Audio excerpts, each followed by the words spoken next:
لا حول ولا قوة إلا بالله العلي العظيم. أعوذ بالله من الشيطان الرجيم. بسم الله الرحمن الرحيم.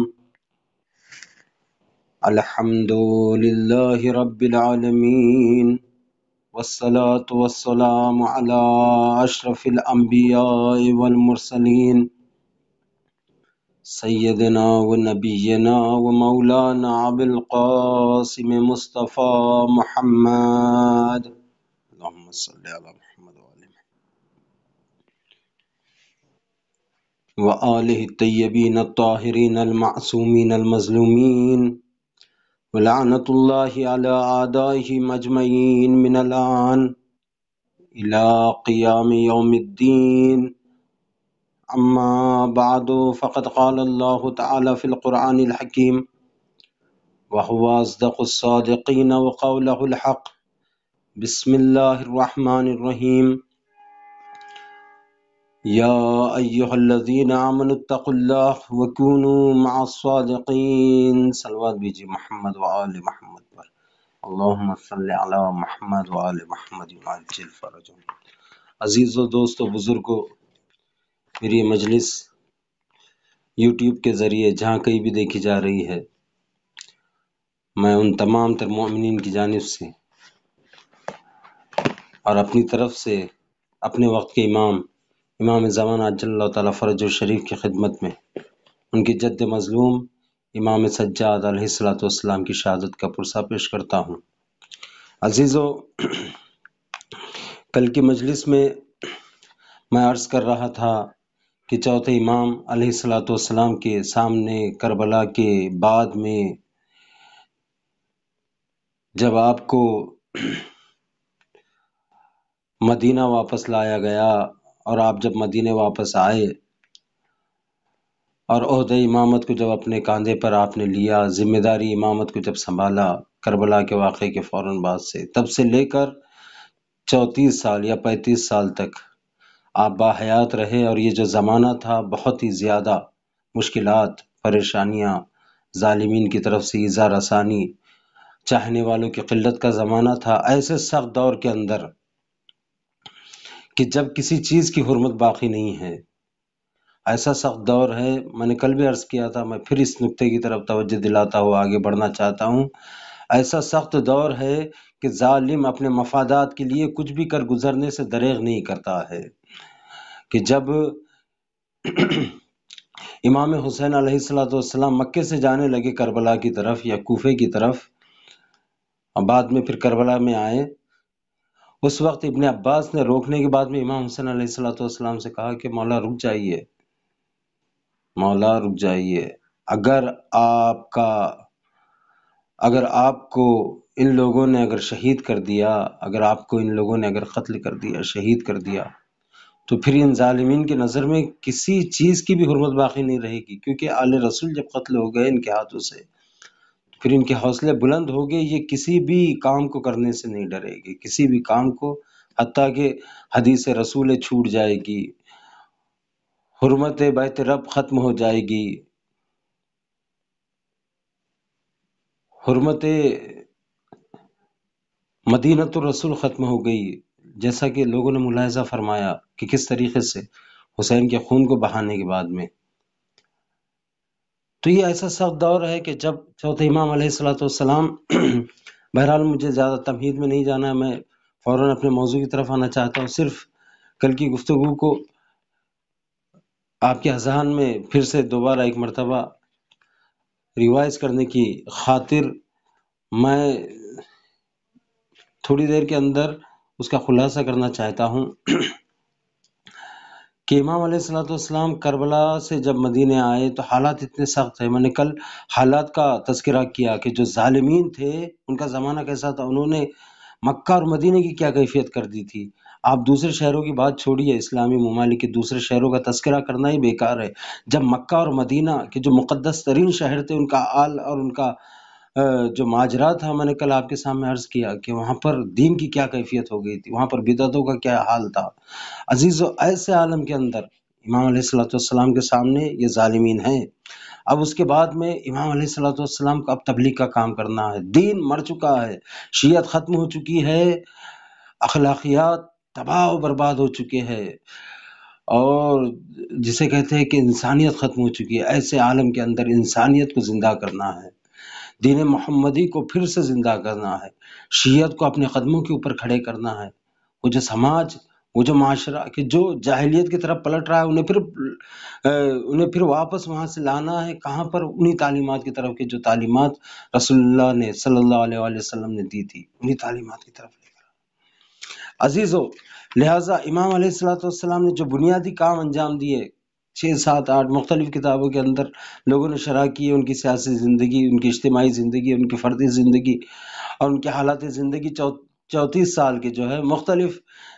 جو رائٹر ہیں انہوں نے اس حوالے سے تحلیل کیا ہے، تجزیہ کیا ہے کہ امام علیہ الصلوۃ والسلام نے کس طریقے سے ان حالات کے اندر تبلیغ دین کا کام کیا، احیاء دین کا، تبلیغ کا کام۔ یہاں پر میں نے خود اپنی مجلس کا موضوع رکھا ہے کہ تبلیغ دین، تبلیغ بات کا امر ہے، پہلے احیاء دین بہت زیادہ ضروری تھا امام کے زمانے کے اندر، کہ دین کو پھر سے زندہ کرنا تھا، پہلے لوگوں کے دلوں کے اندر پھر سے نور ایمان کو، اسلامی تعلیمات کو پھر سے اجاگر کرنا تھا، اور پھر اس کے بعد میں تبلیغ دین کا مرحلہ ہے۔ عزیز و امام نے اسلام کو زندہ کیا، تبلیغ دین کیا۔ تو میں یہ کہنا چاہ رہا ہوں کہ وہ جو تجزیات اور وہ جو تحلیلات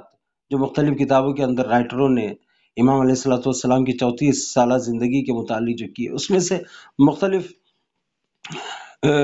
لکھنے والوں نے لکھا کہ امام علیہ الصلوۃ والسلام نے کیا حکمت عملی اپنائی ایسے دور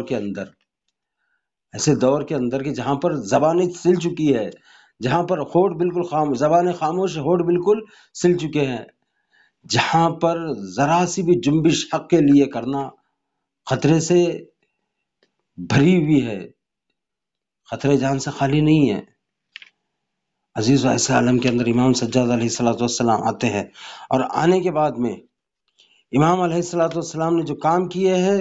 اس میں سے سب سے پہلا جو کام ہے امام علیہ الصلوۃ والسلام کا، وہ کام ہے احیاء عاشورہ، عاشورہ کو زندہ رکھنا، عاشورہ کو باقی رکھنا۔ 34 سال تک آپ جب تک زندہ رہے، واقعہ کربلا کے بعد سے اور مدینے میں آنے کے بعد میں، آپ دن رات، صبح و شام، ہر موقع، ہر گھڑی، ہر پل اپنی تمام تر نشست و برخاست میں ملنے والوں کے سامنے، غلاموں کے سامنے، موقع وضو پر، موقع نماز میں کربلا والوں کو یاد کرتے، اور جب کبھی آپ کے سامنے پانی آ جاتا، آپ پانی کو دیکھتے، پانی کے اوپر نظر پڑتے اور کہتا ہے یار پانی تو آج مجھے میسر آ گیا، لیکن ہے اگر یہ کل میرے بابا کو اگر مل جاتا تو میرا بابا پیاسا شہید نہیں ہوتا، میرے بابا کو پیاسا شہید کیا گیا۔ عزیزو، واقع عاشورہ خود ظالمین کے لیے بہت بڑی ذلت تھی، اموی خاندانوں کے لیے ذلت تھی۔ واقع عاشورہ ظالمین کے لیے ننگ و عار تھا، واقع عاشورہ کے ذریعے سے ظالمین ذلیل ہو رہے تھے جب بھی۔ لہٰذا یزید نے کیا کیا؟ یزید جب تک تھا اس نے کیا کیا؟ کیا انتظامات کیے؟ اس نے تمام تر یہ کوشش کی کہ وہ جو ظلم و ستم اس نے اہل بیت رسول علیہ الصلوۃ والسلام کے اوپر برپا کیے تھے، وہ یہ چاہ رہا تھا کہ میں نے ظلم و ستم تو کر دیے، لیکن کسی صورت لوگوں کو یہ نہ پتہ چل جائے کہ جس کے اوپر میں نے ظلم و ستم کیا وہ اہل بیت رسول ہے، اہل بیت رسول ہے۔ لہٰذا نام کیا دیا گیا؟ باغی کا۔ عزیزان اکرامی، لیکن شام کے اس منبر کے اوپر جانے کے بعد میں امام علیہ الصلوۃ والسلام نے خطبہ دیا، اپنی شناخت کرائی، اپنی پہچان کروانے کے بعد میں اب عالم کیا ہے؟ یزید ڈرا ہوا ہے، یزید ڈرا ہوا ہے، کیونکہ یزید کو لوگ سرزنش کر رہے ہیں کہ تو نے یہ کیا کیا کہ جس کا ہم کلمہ پڑھ رہے ہیں اس کے نواسے کو تو شہید کر رہا تھا، تو نے شہید کر دیا اس کے نواسے کو۔ عزیزو، ایسی صورت میں اب یزید نے کیا کیا؟ امام علیہ الصلوۃ والسلام کے اوپر نظر رکھی ہے، واقع کربلا کو بیان ہونے نہیں دیا جا رہا ہے، واقع کربلا کو بیان نہیں ہونے دیا جا رہا۔ کیوں؟ کیونکہ انہیں پتا ہے کہ اگر یہ واقعہ بیان کیا جائے گا تو خود واقع کربلا عاشورہ کا صحیح طریقے سے بیان ہونا خود بخود ظالمین کی شکست کا باعث ہے، کیونکہ شیعت کی جو تبلیغ کا سب سے بڑا جو ساری دنیا کے اندر یہ جو شیعت جو پھیلی ہوئی ہے، وہ شیعت کہ جسے واقع کربلا علی کے زمانے میں جسے کچلنے کی کوشش کی، جسے امام حسین کے زمانے میں کچلنے کی کوشش کی، چوتھے امام اور پانچویں امام کے زمانے میں حجاج بن یوسف جیسا ظالم حکمران کیا کرتا ہے، 80,000 سے زیادہ شیعوں کا جب قتل و غارت کرتا ہے، جہاں پر مختلف قیام ہوتے ہیں، اور قیام سارے کے سارے کچلے جا رہے ہیں، سارے کے سارے جب قیام کچلے جا رہے ہیں، اس میں کون مر رہا ہے، کون قتل ہو رہا ہے، اس کے اندر کون شہید ہو رہا ہے؟ اہل بیت رسول علیہ السلام کے چاہنے والے ہیں عزیزو۔ ایسے عالم میں جب، اور اس کے بعد میں پھر یہ سلسلہ طویل رہا، بنی عباس کا سلسلہ بھی طویل رہا، بنی امیہ کا سلسلے کے بعد میں بنی عباس کا سلسلہ طویل رہا، اور انہوں نے کسی صورت بھی متوکل جیسے معتصم اور ایسے ظالم بادشاہ بنی عباس کے گزرے کہ جنہوں نے شیعوں کا قتل عام کیا ہے، قتل و غارت گری کی ہے، لیکن باوجود اس کے شیعت کیوں عام ہے؟ شیعت اس قدر کیوں، شیعت دنیا کے اوپر چھائی ہوئی، اس کی وجہ کیا ہے کہ جسے اس قدر دبایا جا رہا ہے، وہ اس طریقے سے ساری دنیا کے اندر پھیلتی چلی جا رہی ہے؟ اس کی وجہ واقعہ عاشورہ ہے عزیزو۔ آل بویا، یہ جو ان کی جو حکومت تھی، کہ جو شیعہ سلطنت تھی، تقریباً میرے ذہن سے نکل رہا ہے 500-600 برس پہلے، آل بویا ان کا بہترین کام کیا تھا؟ یہ شیعت کی تبلیغ کیسے کرتے تھے؟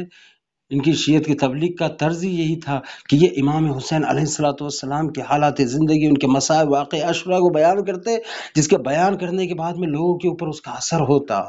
عزیزو،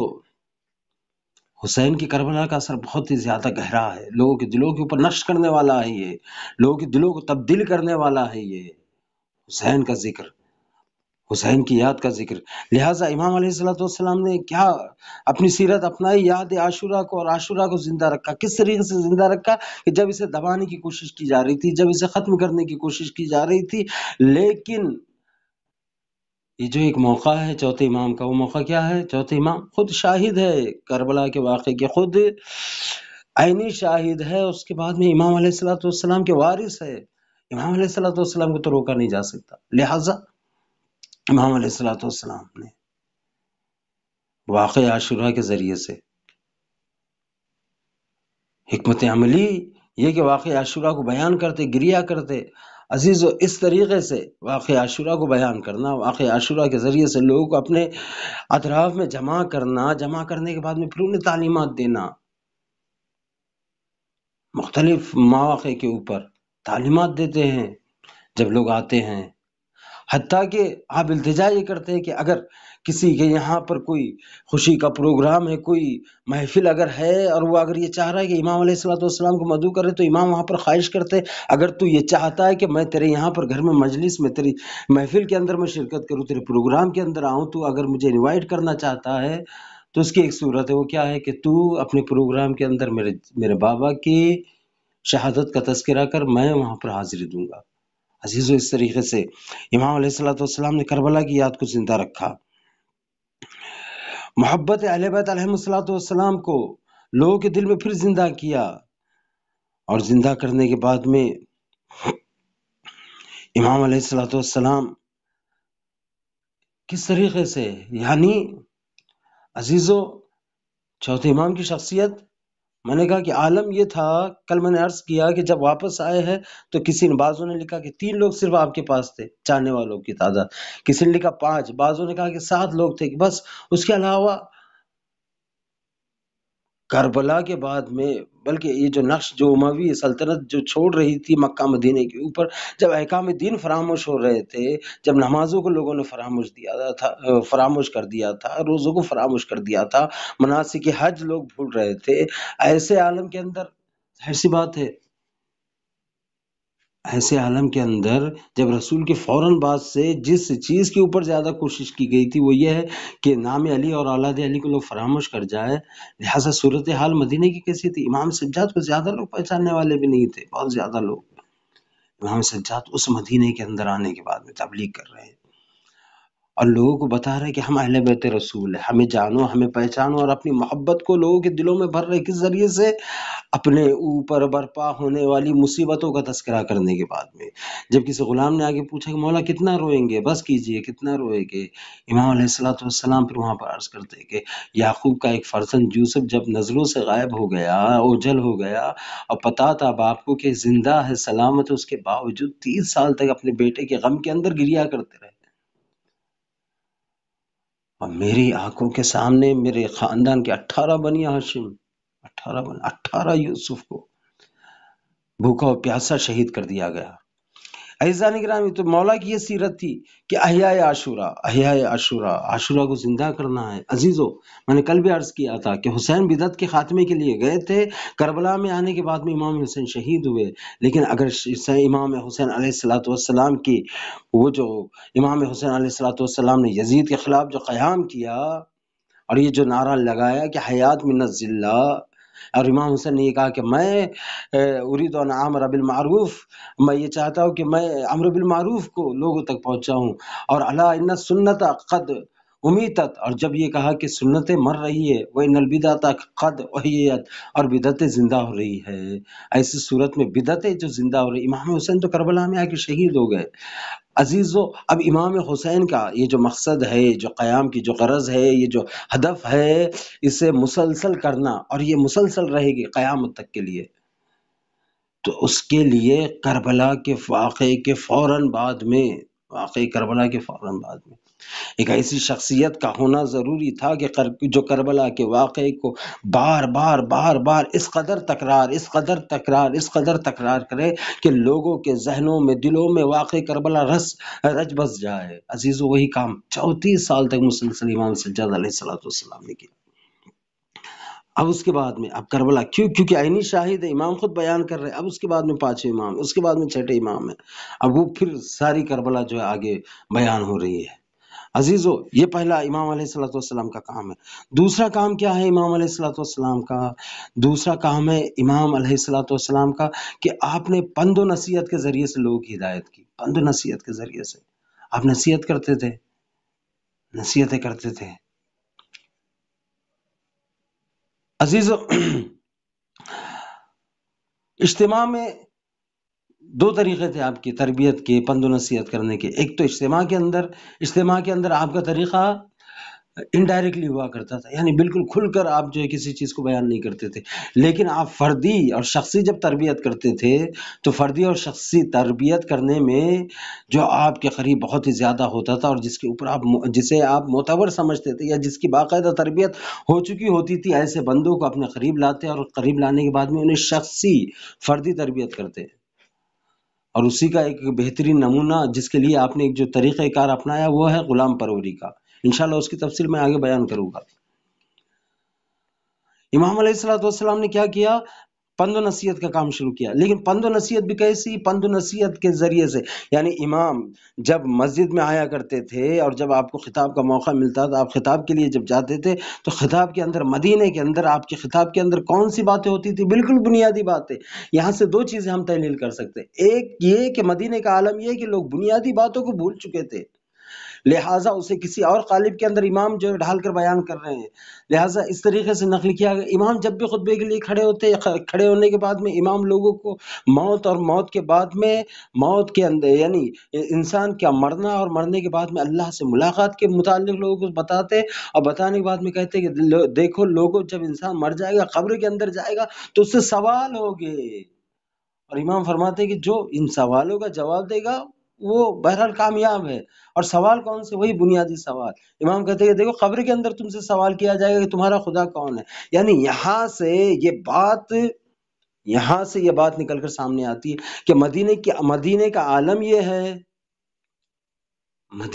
عالم یہ ہے کہ لوگ توحید کو فراموش کر گئے، کہ اس طریقے سے بالکل بنیادی طریقے سے امام علیہ الصلوۃ والسلام کو بیان کرنا پڑ رہا ہے۔ ایک تو یہ، یا ایک دوسری وجہ یہ کہ امام انڈائریکٹلی اس کے اندر تذکرہ لانا چاہتے ہیں، کس چیز کا؟ امامت کا، وہ امامت کی جو فراموش کی جا رہی ہے، کہ جو اہل بیت کا حق تھا کہ جسے چھیننے کی کوشش کی گئی، یہاں تک کہ اہل بیت رسول علیہ الصلوۃ والسلام کو اہل رسول سے جدا کرنے کی کوشش کی گئی، اس امامت و رہبری کے جو اہل بیت علیہ السلام کا حق ہے اس کی طرف لوگ کی توجہ کو مبذول کرنے کے لیے امام علیہ السلام اس قسم کے خطاب دیا کرتے تھے، اور وہاں پر سوال غور کرتے تھے کہ لوگوں دیکھو، خدا کے بارے میں سوال ہوگا، رسول کے بارے میں سوال ہوگا، کتاب کے بارے میں سوال ہوگا، قبلے کے بارے میں سوال ہوگا، اور پھر کہتے ہیں کہ امام کے بارے میں سوال ہوگا، امام کے بارے میں سوال ہوگا۔ یہاں پر ہم دو ہی تحلیل کر سکتے ہیں، ایک یہ کہ یا تو مدینے کے حالات، جیسے کہ میں نے کل بھی عرض کر دیا تھا کہ مدینے کے حالات اس قدر بدتر ہو چکے ہیں، ظاہر سی بات، جب لوگ نماز کے طریقے فراموش کر چکے تھے، جب نماز کی تعدادوں کو لوگ بھول چکے تھے، جب لوگوں کی یہاں پر مناسک حج کے اندر امیر الحاج آنے کے بعد میں مناسک حج کے اندر گڑبڑیاں جب کر رہا تھا، تو ایسی صورت کے اندر ظاہر سی بات ہے کہ لوگوں کی توحید کا کیا عالم ہوگا، لوگوں کا رسول کے اوپر کتنا عقیدہ ہوگا، کتنا عقیدہ ہوگا رسول کے اوپر۔ میں نے کل عرض کیا کہ حجاج ابن یوسف کہتا ہے کہ بنی امیہ اور نعوذ باللہ اس میں عبد الملک بن مروان، اس کی شخصیت فرشتوں سے زیادہ افضل نہیں، بلکہ فرشتوں سے، بلکہ رسول اللہ سے زیادہ افضل۔ توحید کا عالم کیا ہے؟ حجاج کہتا ہے کہ میری اطاعت خدا کی اطاعت سے زیادہ واجب ہے۔ عزیز و توحید کا عالم یہ ہے، اور یہ جو قول ہے، یہ جو حجاج کی جو قول ہے، یہ کس سے کہلوا رہا ہے؟ یہ رعایا سے کہہ رہا ہے۔ کون رعایا؟ وہ مدینے کی رعایا، وہ مدینے کی رعایا کہ جس سے یزید بیعت لینے سے پہلے یہ کہتا ہے کہ بیعت تو ہے تمہاری، لیکن تمہاری بیعت میرے ہاتھوں کے اوپر غلاموں والی بیعت ہے۔ عزیزو، جب عالم یہ ہے، یعنی بندگی، یعنی اگر ہم اسے یہ کہیں کہ تو یہ غلط نہ ہوگا، یعنی فرعونیت، دور جاہلیت اپنی جگہ پر، فرعونیت، فکر فرعونیت پلٹ رہی ہے، یعنی حاکمان اپنے آپ کو، حکمران اپنے آپ کو خدا کہہ رہے ہیں، عوام کو بندہ غلام کہہ رہے ہیں، اور ویسے ہی جیسے کہ امام سجاد علیہ السلام سے جب سوال کیا گیا کہ عالم کیا ہے، کہ آپ کیوں رو رہے ہیں، آپ کا حال کیا ہے، تو امام سجاد علیہ السلام کہتے ہیں کہ ہماری مثال بنی اسرائیل کی سی ہے کہ جو فرعونیوں کے اندر پھنسا ہوا ہے، جو فرعونیوں کے اندر پھنسے ہوئے بنی اسرائیل، کہ جن کے مردوں کو قتل کیا گیا ہے اور جن کی عورتوں کو باقی رکھا گیا ہے۔ عزیزو، اب یہاں پر آنے کے بعد میں عالم کیا ہے کہ توحید کا یہ عالم، توحید کہ امام کو بتانا پڑ رہا ہے کہ مرنے کے بعد میں سوال ہوگا۔ عزیزو، خدا نہ کرے ایسا بدتر زمانہ آ جائے، ایسا بدتر زمانہ آ جائے کہ لوگ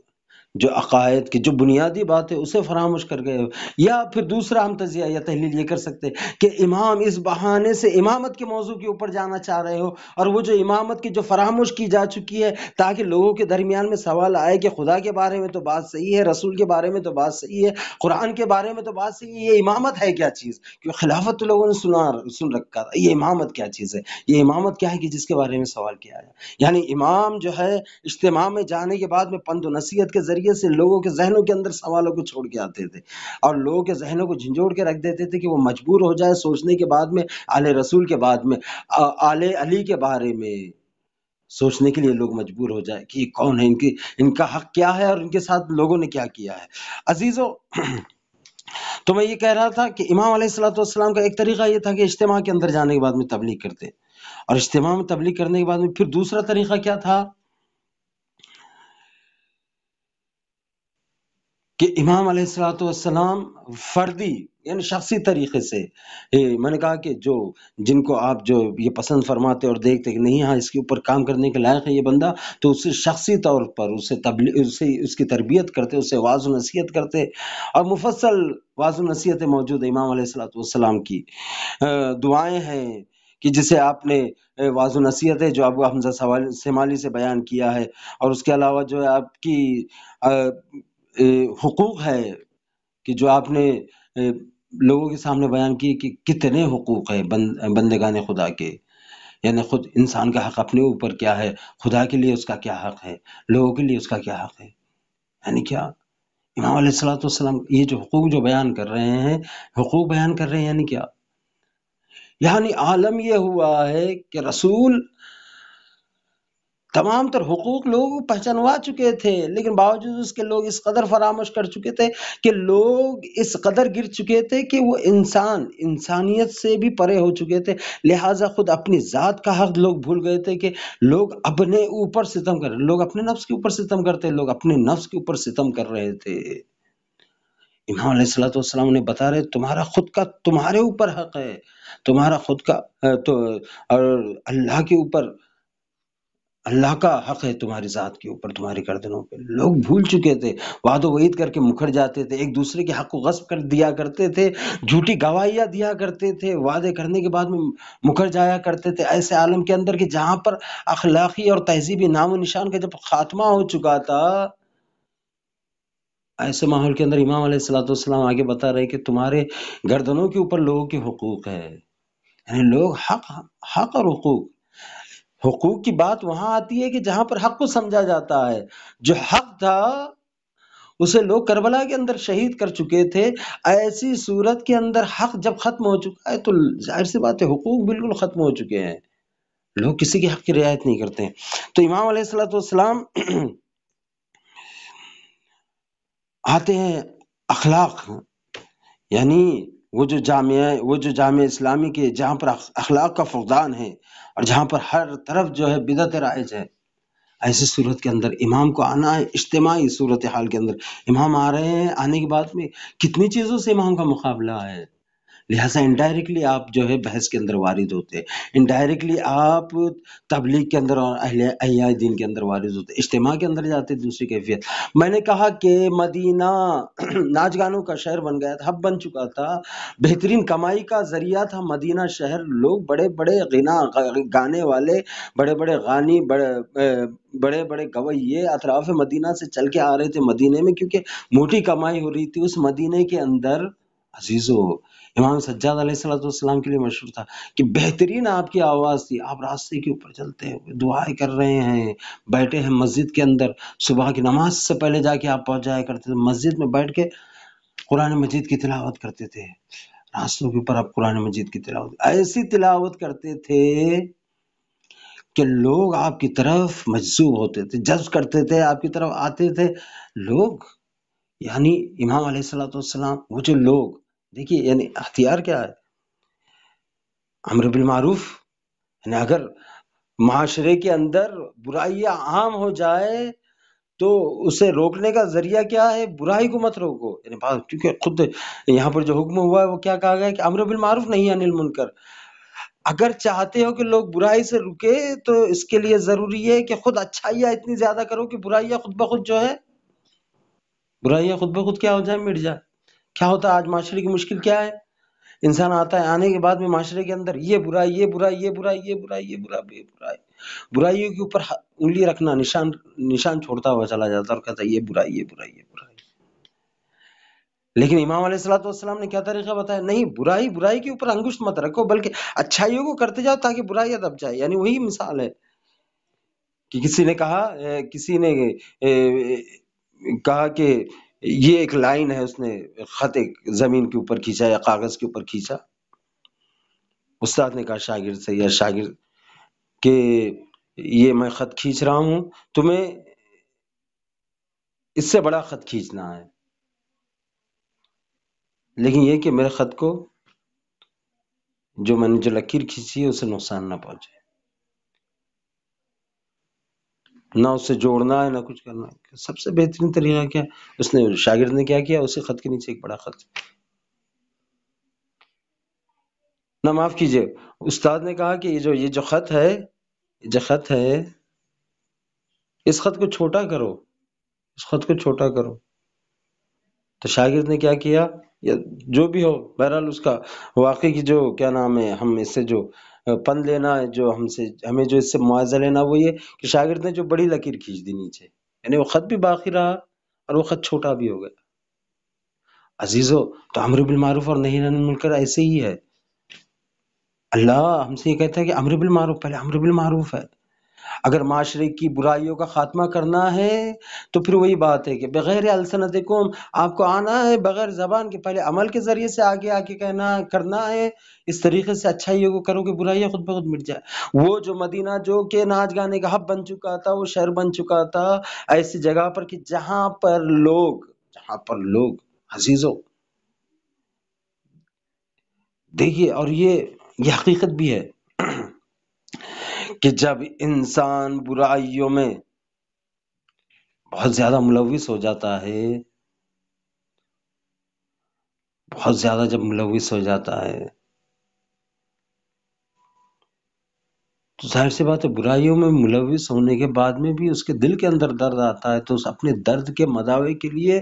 وہ کس طرف جاتا ہے؟ گانے بجانوں کی طرف جاتا ہے، ایسی محفلوں میں جاتا ہے کہ جہاں پر جانے کے بعد میں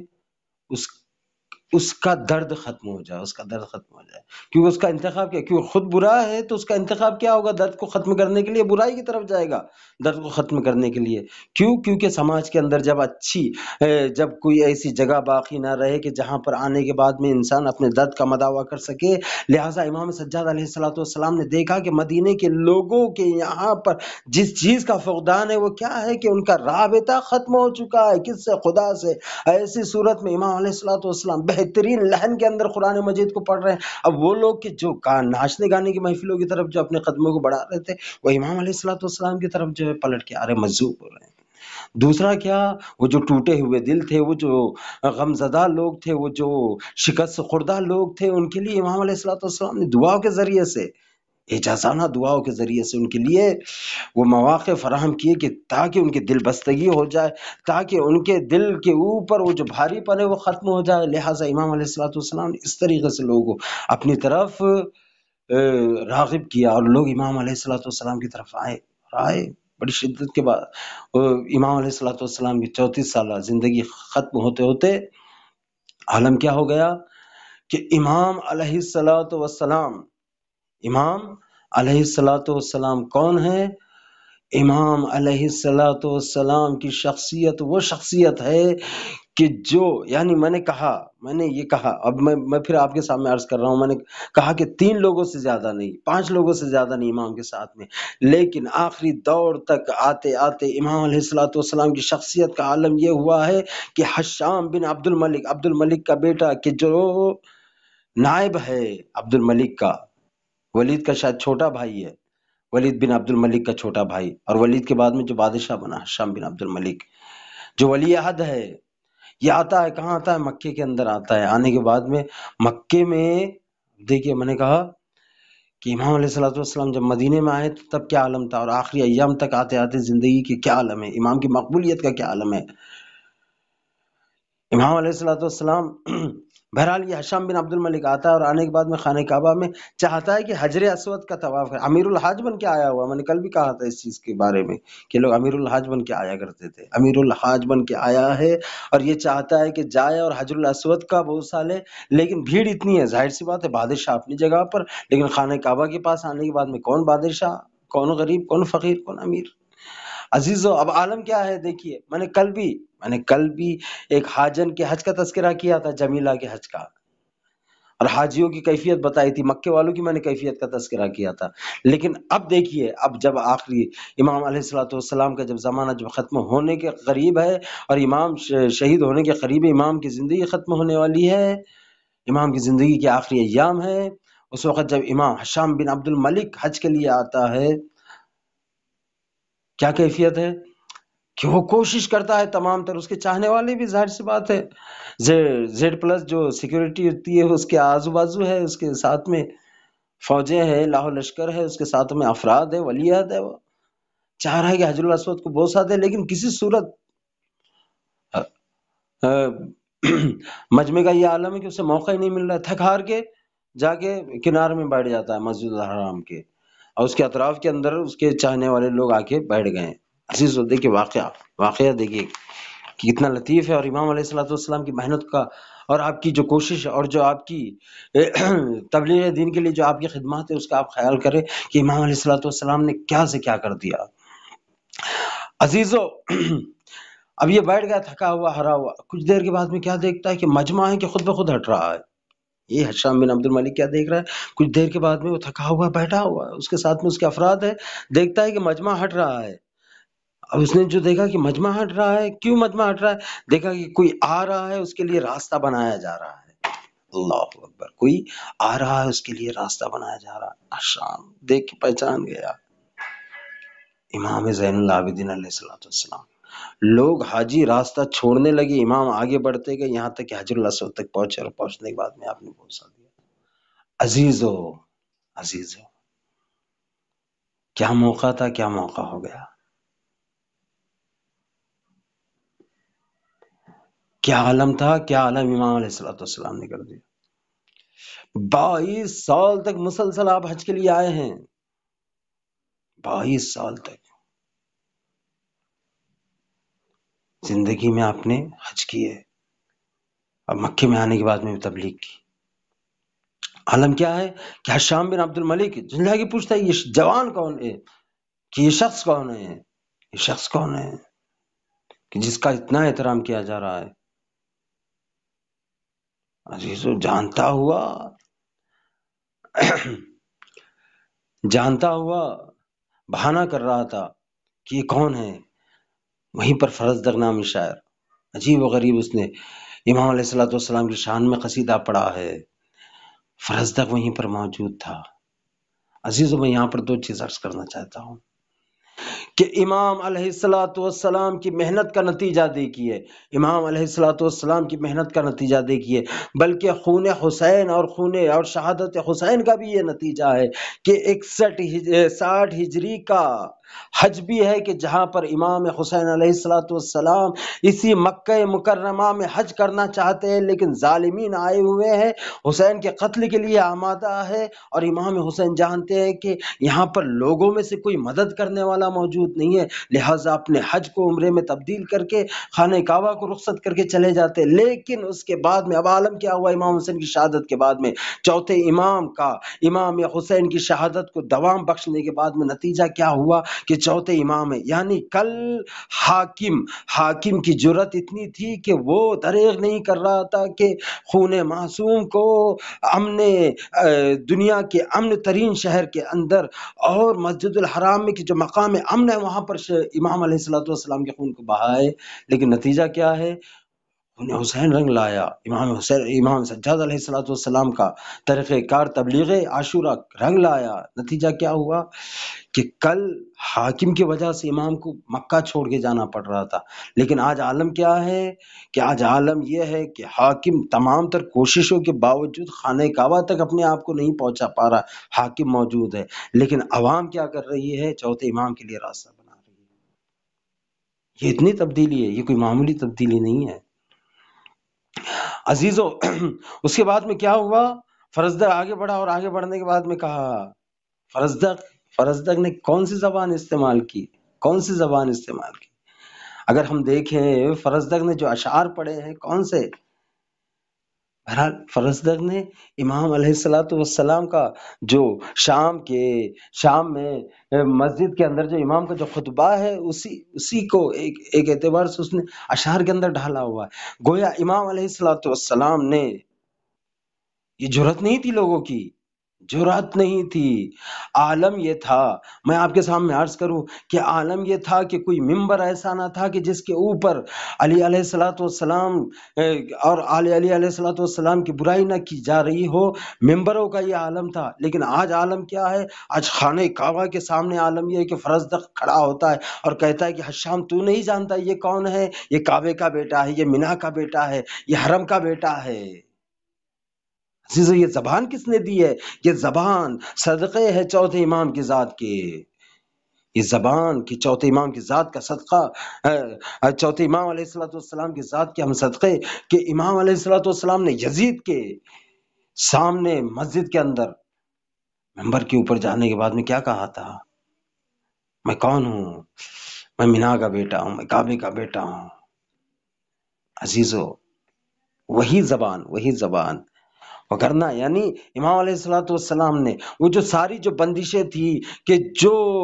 بنی امیہ یا معاویہ کے دور سے یا اس سے پہلے بھی جو حالات بن رہے تھے کہ جس کا نتیجہ یہ ہوا کہ معاویہ اس قدر جسور ہو گیا کہ اس کی اتنی ہمت بڑھ گئی کہ وہ شام کے منبروں کے اوپر آنے کے بعد میں خطیبوں کے ذریعے سے سب و شتم کرتا تھا، تبرہ کرواتا تھا علی اور اولاد علی پر۔ وہ جو 40 برس کی جو بندش تھی کہ جہاں پر ذکر و فضائل علی منبروں کے اوپر بیان نہیں ہو رہا تھا، امام علیہ السلام نے اس بندش کو شام میں جا کر توڑا، اور نتیجہ کیا ہوا کہ تم منبر کی بات کرتے ہو، آج نتیجہ یہ ہے کہ ایک شاعر حاکم کے سامنے خانہ کعبہ کے سامنے کھڑا ہو کے چوتھے امام کی فضائل پڑھ رہا ہے۔ کس لیے فضائل پڑھ رہا ہے؟ کیونکہ یہ علی کی فرزند ہے، کیونکہ یہ رسول کے فرزند ہے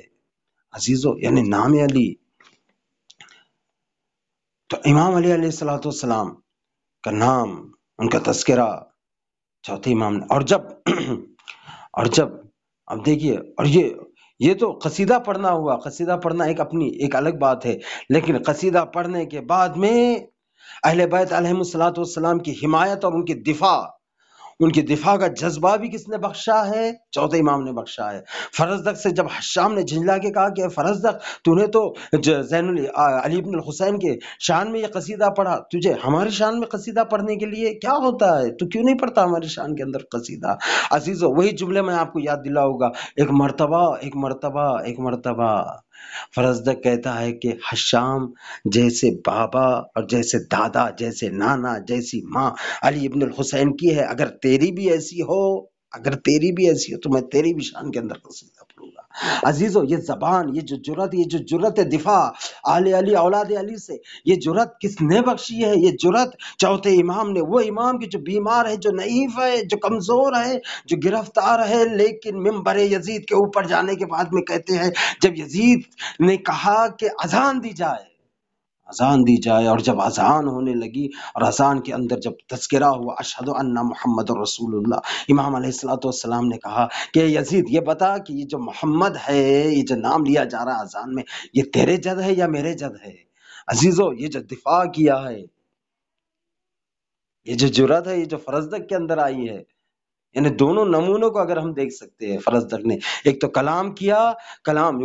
جو پڑھا ہے وہ کلام کیا ہے؟ وہی ہے، یعنی جو چوتھے امام نے اپنی شان کے اندر وہاں پر کہا ہے، اور وہی جواب دیا ہے حشام کو کہ جو اس سے پہلے یزید. تو یہ جرأت کہاں سے آئی؟ یہ کہنے کی جرأت کہ جہاں پر ممبروں کے اوپر اجازت نہیں تھی کہ نام علی کو لیا جائے، لیکن اب عالم یہ ہے کہ سب سے بڑا اجتماع مسلمانوں کا خانہ کعبہ کے اندر، مسجد حرام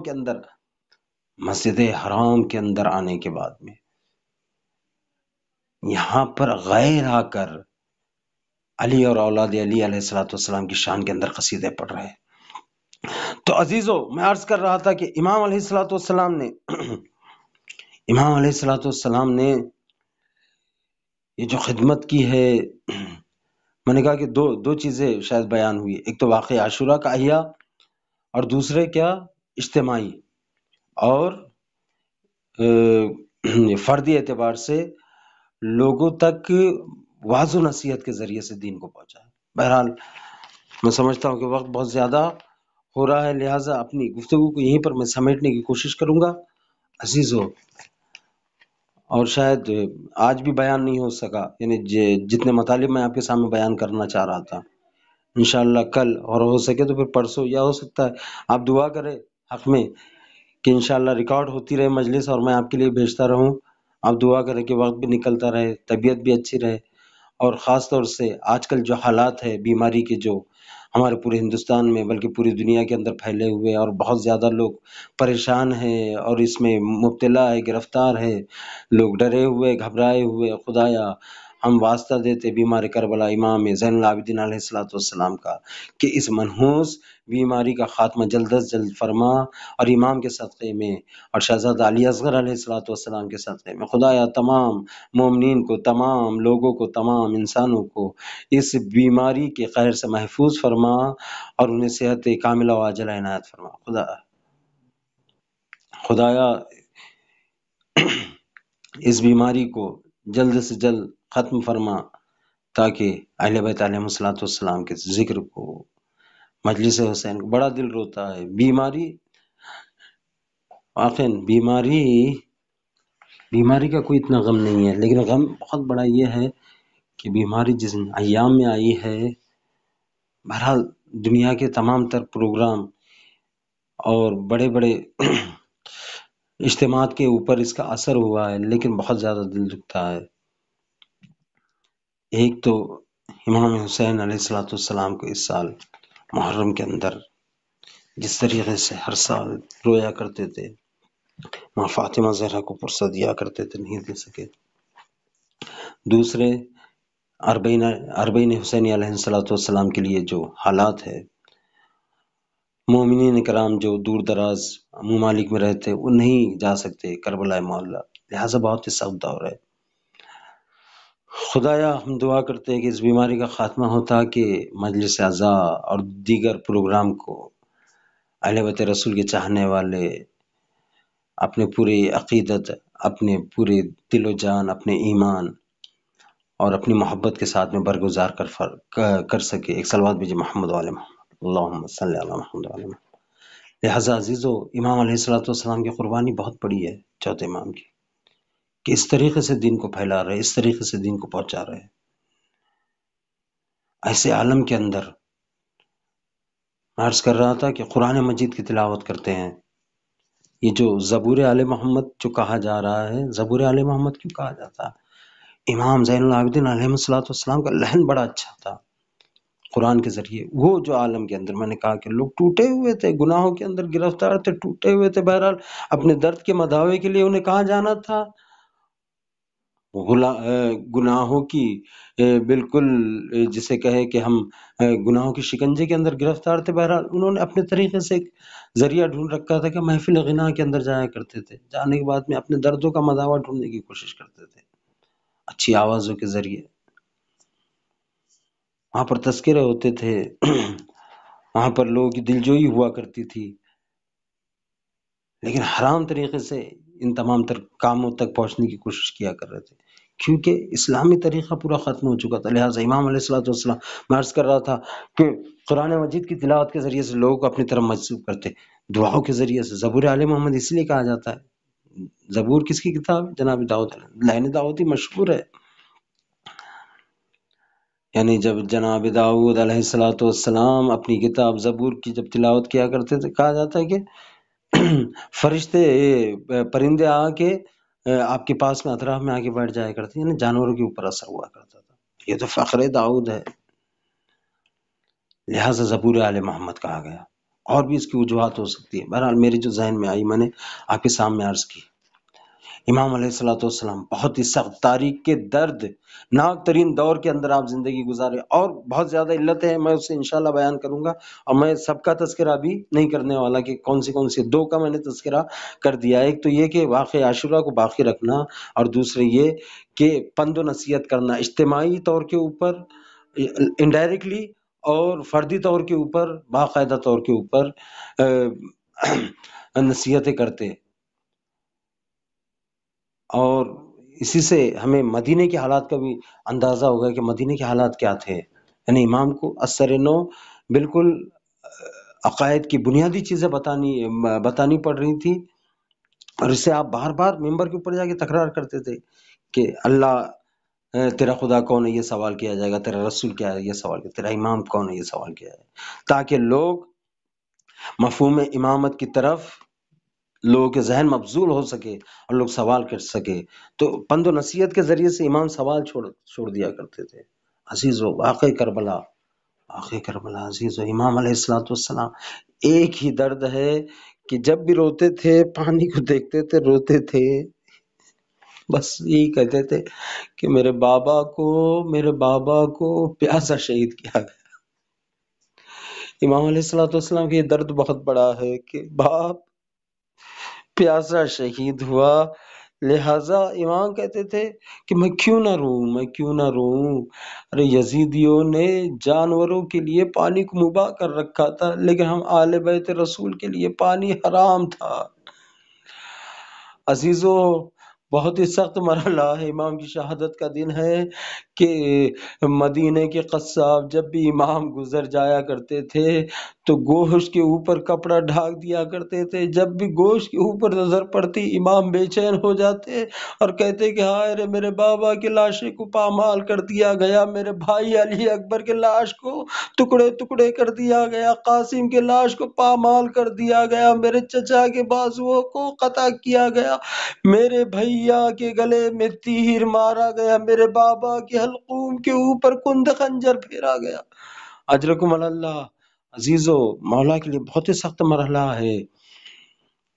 جب کوئی قصاب جانور کو لے جایا کرتا تو اس سے پوچھتے کہ اے جانور کو لے جانے والے قصاب ذرا رک، تو کیا کرنے والا ہے؟ کہا کہ میں اسے شہید کرنے والا ہوں۔ کیا تو کیا کرتا ہے؟ میں اسے ذبح کرنے والا ہوں۔ کہتے کہ ذبح سے پہلے کیا فرائض ہے، تجھے پتا ہے کہ تعلیمات کیا ہے؟ کہا کہ ہاں ہمیں پتا ہے کہ ذبح سے پہلے جانور کو پیٹ بھر کے کھانا کھلانا چاہیے، پانی پلانا چاہیے، چھری تیز ہونی چاہیے، اور چھری پھیرتے وقت ہاتھ کو اس طریقے سے پھیرے کہ جانور کو زیادہ اذیت نہ ہو۔ اور عزیزو میں کس طریقے سے بیان کروں، مصائب کی یہ منزل ہے۔ اسلام کا جو ذبح کا جو طریقہ ہے وہ سب سے آسان طریقہ ہے۔ وہ کیا ہے کہ جانور کی گردن کے نیچے سے تیز چھری کے ساتھ میں چھری پھیر دو تاکہ اس کا گلا جلدی سے ذبح ہو جائے، اور اس کی رگوں کا جو تعلق ہے اس کے دماغ سے ختم ہو جائے، اور جانور بہت جلد سرد ہو جائے۔ عزیزو اسی چیز کو ذہن میں رکھیے کہ جانور جلد سرد ہو جائے، جلد ٹھنڈا ہو جائے، اسے اذیت کم ہو ذبح کرتے وقت، اور سب سے زیادہ آسان اور سب سے زیادہ مقبول رائج اور عقلی طریقہ جو ذبح کا ہے وہ ذبح اسلام کے اندر ہے۔ لیکن اس کے برعکس دور جاہلیت کا زمانہ بہت ہی سخت تھا کہ جہاں پر ان چیزوں کی رعایت نہیں کی جاتی تھی۔ امام علیہ السلام اس قصاب سے کہتے، اے قصاب، میرے بابا کو شہادت کے وقت جب میرے بابا شہید ہوئے، اور بھوکا تھا میرا بابا، پیاسا تھا، اور اس کے بعد میں پھر امام ارشاد فرماتے کہ ارے تم تو بہت ہی جلدی تیز چھری کے ساتھ میں ارے جانور کے گلا کو ذبح کر دیتے ہو، لیکن ہائے رے میرا بابا جب شہید ہو رہا تھا، ارے تڑپا کے میں نے کہا کہ اس کا ایک ریزن یہ ہے کہ جتنی جلدی گلے کے نیچے سے خنجر چلایا جائے اور جانور بہت ہی جلد سرد ہو جاتا ہے، اس کا رشتہ ذہن کی مغزوں سے ختم، جو اس کے مغز سے اس کا رشتہ ختم ہو جاتا ہے خونی، لہٰذا 4 رگوں کو پہلے کاٹنے کا حکم ہے کہ جو یہاں سے بہت زیادہ نزدیک ہے۔ لیکن ہائے رے حسین جب شمر خنجر کو لہراتا ہوا چلا اور پتھر پہ خنجر کو مارتا ہوا چلا، کیا خنجر کند ہو جائے، ایک تو کند خنجر، دوسرے سوکھا گلا، اور گلے کو پشت گردن سے امام حسین کے ارے روک روک کے شمر خنجر کو چلا رہا تھا۔ حسین تڑپ رہے تھے، سیدہ آواز دے رہی تھی، اے شمر یہ کیا ستم کر رہا ہے، میں نے اسے چکیا پیس کر پالا ہے۔ اللہ لعنت اللہ علی القوم الظالمین۔